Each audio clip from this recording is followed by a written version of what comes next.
Est-ce que dans ton pays, les artisans, les magasins, les coiffeurs aiment bien aussi faire des jeux de mots pour donner un nom à leur magasin ou à leur entreprise? Un jeu de mots, c'est quand tu joues avec le sens du mot et sa phonétique pour dire autre chose. Par exemple, ça peut être un coiffeur qui appelle son salon atmosphère. Tu vois, le mot véritable en français, atmosphère, mais on y intègre le mot air qui veut dire cheveux. Oui, cheveux, parce que c'est un salon de coiffure. Je sais, je ne comprends pas pourquoi ils font ça.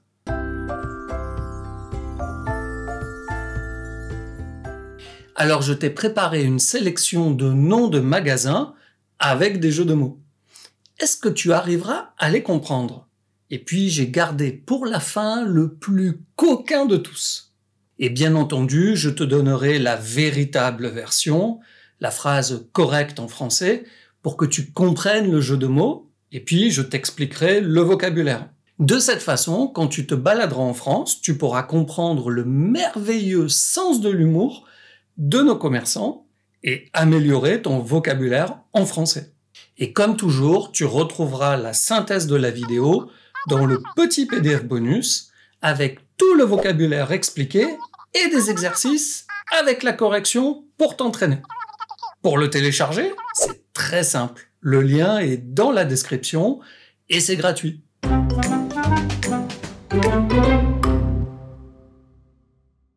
Le premier. De quoi j'ai l'air? La véritable phrase « de quoi j'ai l'air ». Dans la véritable phrase, le mot « air » s'écrit comme ça. Et puis, tu connais le merveilleux accent des Français quand ils parlent anglais. Be you. Be proud of you because you can do what we want to do. Donc, quand un Français prononce le mot anglais « air », comme moi, eh bien, il le prononce comme le mot français « air ». Donc ici, le jeu de mots choisi a la même phonétique que la phrase véritable. Et au fait, est-ce que tu comprends cette question « de quoi j'ai l'air » ? Parce qu'il faut dire qu'ici, le coiffeur qui a choisi ce nom pour son salon, eh bien, a bien fait les choses. De quoi j'ai l'air, c'est ce qu'on demande à un ami, à un parent, à son ou sa partenaire après une coupe de cheveux pour savoir si elle nous va bien. Ou alors quand on essaye un vêtement pour savoir s'il est joli sur nous. Et bien entendu, il existe d'autres questions synonymes. À quoi je ressemble? Est-ce que ça me va? Comment tu me trouves? Autant de questions qui appellent une seule réponse. Tu es magnifique. Yes, yes, yeah.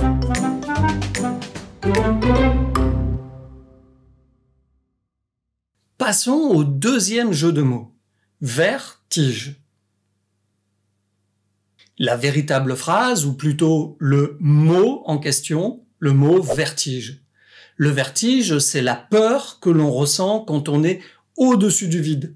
Mais ce mot n'a pas toujours un sens négatif. On peut l'utiliser pour dire que quelque chose est tellement beau qu'il déclenche chez nous cette sensation de vertige. Pourquoi le fleuriste, c'est-à-dire la personne qui vend des fleurs, a choisi ce nom? Eh bien, vert, la couleur de la nature, et tige, qui est la partie verticale sous la fleur. Alors, qu'est-ce que tu en penses? C'est un bon nom pour un magasin qui vend des fleurs?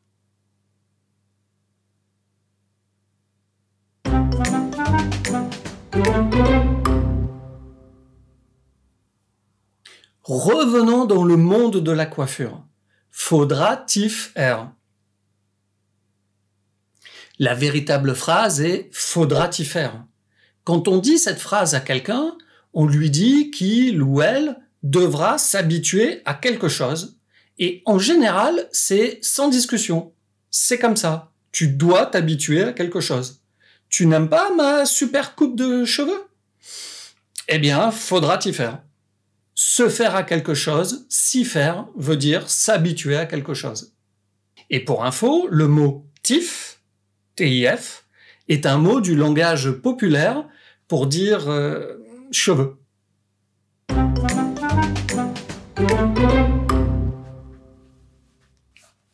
Passons au monde de la restauration rapide. Ça me suffit. La véritable phrase, ça me suffit.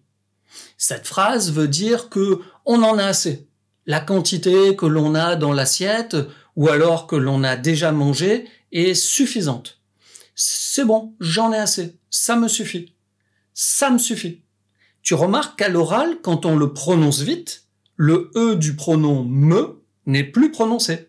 Ça me suffit. C'est le phénomène du E caduc. Le fait de ne pas prononcer un E qui est écrit.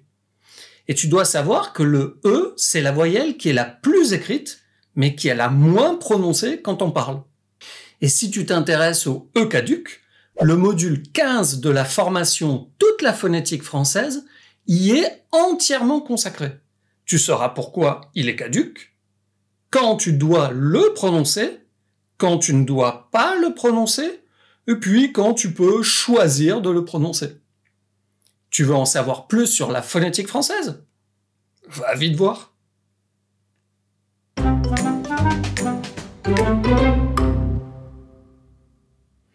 Nos amis artisans sont aussi en général très forts pour les jeux de mots.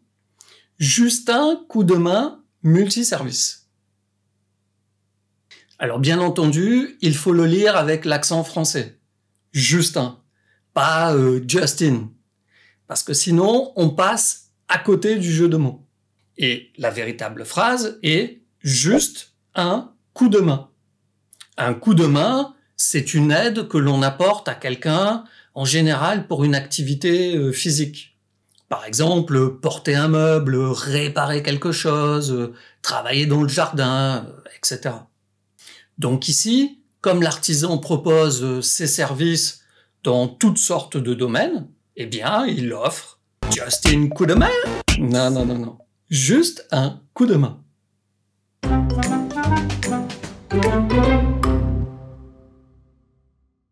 Et à nouveau, nos amis les coiffeurs.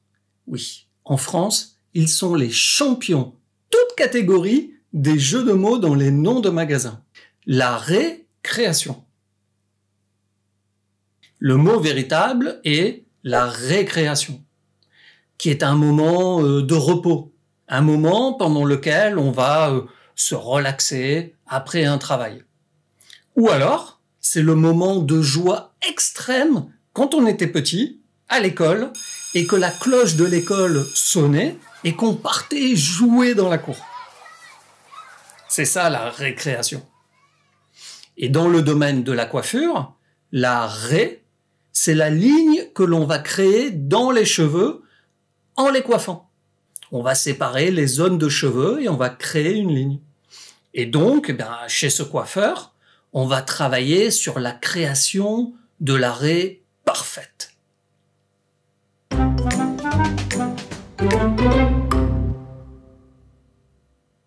Voyons celui-ci. Tartine et moi. La véritable phrase, c'est le verbe tartiner à l'impératif. Tartinez-moi. Je te rappelle cette vidéo pour tout savoir sur l'impératif. Et alors, tu connais la tartine?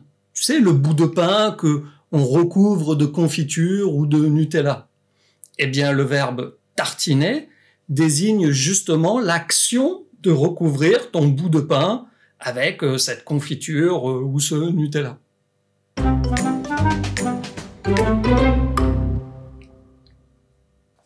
Restons dans le domaine de la gastronomie. La bouche des goûts. Alors là, celui-là, vraiment, je ne sais pas. Parce que quand on le lit, ok, c'est parfaitement adapté pour un restaurant, pour de la gastronomie. La bouche, le goût, ok. Mais quand on le prononce, et donc quand on voit la phrase véritable, la bouche d'égout, vous êtes sûr là? Parce que une bouche d'égout, c'est ça. L'égout, en général, on l'utilise au pluriel. Les égouts, ce sont les tuyaux souterrains qui sont donc sous la terre et dans lesquels toutes les saletés de la ville, de la rue, sont évacuées. Et la bouche d'égout, eh bien, c'est la porte d'entrée vers ces souterrains. Non mais vraiment, tu aurais envie d'aller manger dans un restaurant qui s'appelle comme ça? Dis-le moi dans les commentaires parce que je suis vraiment curieux de savoir. Moi, non.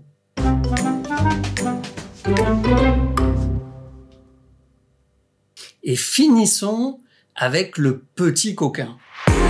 Adulte, R. Le mot véritable est l'adultère, qui est un mot masculin, qui est le fait de tromper sa ou son partenaire, c'est-à-dire d'être infidèle. Et bien sûr, comme il y a le son R, un salon de coiffure s'est dit « Ah ben, ça serait une bonne idée de donner ce nom à son salon. » Quel est le rapport avec la coiffure? Je sais pas. Peut-être que lorsqu'on sort de ce salon de coiffure, on devient tellement beau, tellement belle, tellement attirant, qu'il est impossible de résister à l'adultère.